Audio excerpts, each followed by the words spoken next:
this is a spinal cord. Okay, in the spinal cord has three coverings. Outer always dura mater, and then the next is the arachnoid matter, and next is the pia mater. So whatever you are seeing, this portion is the dura mater. Okay, and next is arachnoid, and pia mater is close to the spinal cord. The only one difference between the cranial dura mater and the spinal dura mater is cranial dura mater has two layers. Here it is the only one layer. So what happened here? The dura mater and the bone, there is no space, but here with the vertebra and the dura mater there is a space. We call it as epidural space. Clear? So through this you can approach for the epidural block. You can give the anesthesia through the epidural block. You can't give the anesthesia here, but you can use the epidural block in the between the dura mater and the vertebral canal. Fine. And this is spinal cord length, and I don't want to say that really. Here is the cervical region, this is the lumbar region. The conical termination of the spinal cord is, we call it as conus medullaris. The tapering end of the spinal cord is the, we call it as conus medullaris. Okay, fine. So these are the rootlets, nerve rootlets. If you can see here, these are the rootlets. Okay, these are the rootlets. But here, the rootlets, a bundle of rootlets together, we call it as, it look like a horse tail, we call it as cauda equina. Cauda equina, fine. Next is, come to the other point. This is the spinal nerve. Okay, this is anterior rootlet and posterior rootlets coming out and piercing the dura mater and comes as a spinal nerve. Okay, this spinal nerve, have a look here. This is a dorsal root ganglion, the enlargement. Have a look here. These are the dorsal root ganglion or sensory ganglion. After once the anterior rootlet and posterior rootlet join together, it is a spinal nerve. A spinal nerve is a mixed nerve.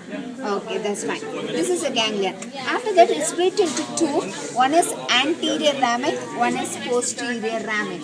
Anterior rami, it supplies the anterior wall of the body wall and limbs, upper limb and lower limbs. In case of posterior rami, it supplies the posterior aspect of the body wall and skin. Clear, everyone? Okay, that's fine. This is dorsal root ganglia. This is the anterior rami is long and posterior rami is short.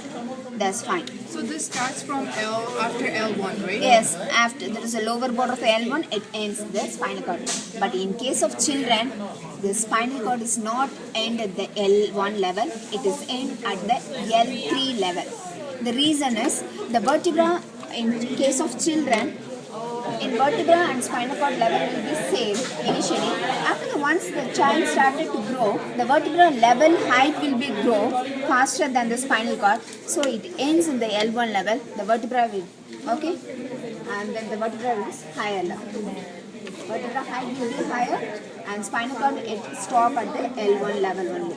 In children, L3 level. That's fine. Okay, and next is autonomic nervous system, peripheral nervous system. Except the brain and spinal cord, it is the peripheral nervous system. Clear? Except the brain and spinal cord, peripheral nervous system.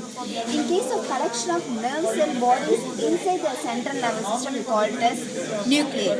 If it is outside the central nervous system, we call it as ganglion.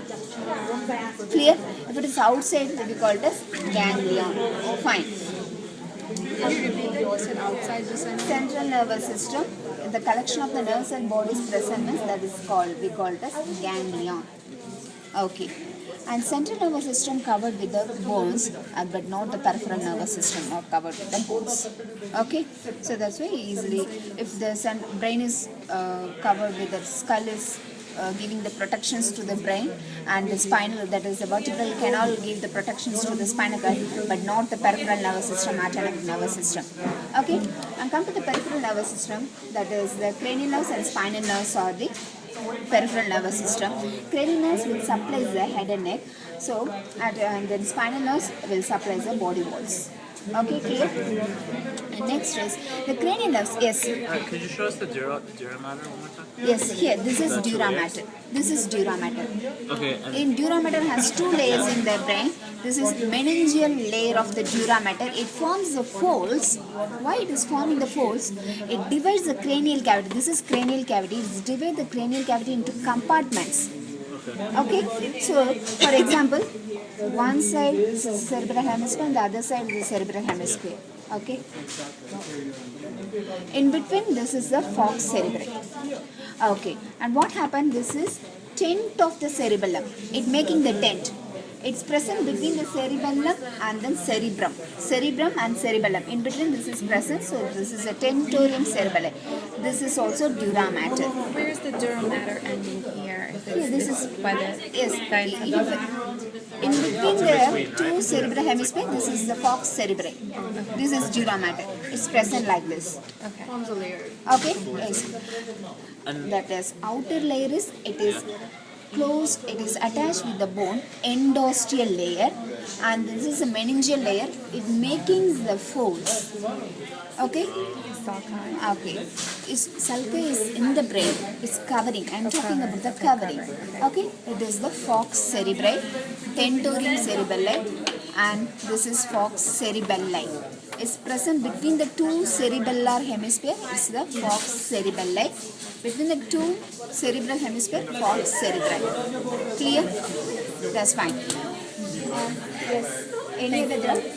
How do we identify? I know you showed us this is the dorsal, right? But how This is not a dorsal. This is dorsal root ganglion. Dorsal ganglion. Yeah. Sensory ganglion. which has the cell body? Identify the ventral, if they ask us. There is no ventral root ganglion. Only one ganglion, sensory ganglion, or dorsal root ganglion. Only one ganglion. Yes. There is About only the dorsal and the ventral root, how they, or the rami. Is it rami? Yes, There's a this dorsal longer ventral one is the rami. ventral rami, shorter one is the dorsal rami. Okay, shorter. Because what happened? Anterior part of the body wall and limbs is supplied by the ventral rami. Only the posterior aspect is supplied by the dorsal rami. That's why it's short. Thank you. Go over again that which part is which part. This is the cervical. Here is the cervical and here is the lumbar. So here there are two regions. It is enlarged. Why the two regions are enlarged? From the cervical region supplies the upper leg. Please don't make noise. Please don't make noise. Class is going on.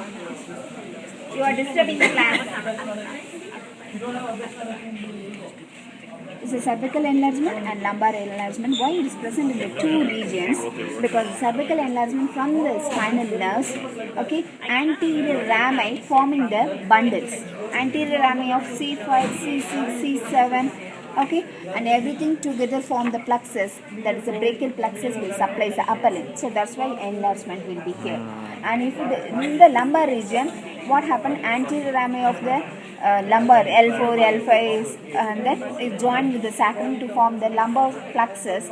So it will give supplies to the lower limbs. That's why in two regions in the spinal cord there will be enlargement. Thank you. That's fine. Any doubt? That's fine.